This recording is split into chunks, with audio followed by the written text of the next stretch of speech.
New coverage with ABC 15's Nick Saletti, who just scored an exclusive insight on how the answers to those questions will shape our state and our nation.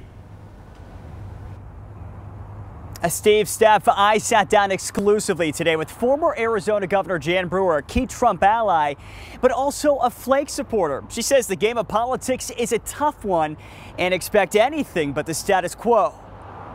Politics is not for sissies.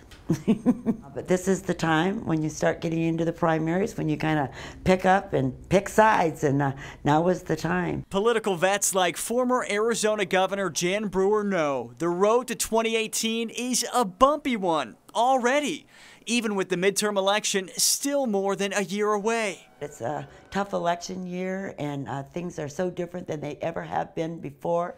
I am announcing today that my service in the Senate will conclude at the end of my term. Governor Brewer supported Senator Flake in 2012, even contributed to his campaign. She says today's announcement came as a surprise. Unfortunately, change is on the forefront, and he was part of that. As for what's next for the senator, we posed the question, could he take on Trump in a showdown for the White House?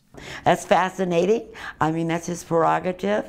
A lot of time between now and the presidential election, so we'll just have to sit back and watch, I guess. Bottom line, be ready for anything. Flake isn't ruling out a run, and Governor Brewer says, at least in her party, different and unexpected will be the new normal for years to come. The grand old parties, sometimes they eat their own.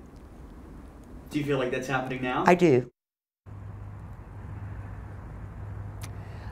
And quite a way to put it. Now, that's no more apparent than when President Trump goes after Senator McCain and Senator Flake, like he has done repeatedly over the course of his presidency so far. Now, I did ask Governor Brewer who she would support for that Senate seat that's going to be open. She says she supports Jay Hyler, who is a Republican she appointed to the Arizona Board of Regents back in 2012. We're live tonight here in Phoenix. Nick Saletti, ABC 15, Arizona.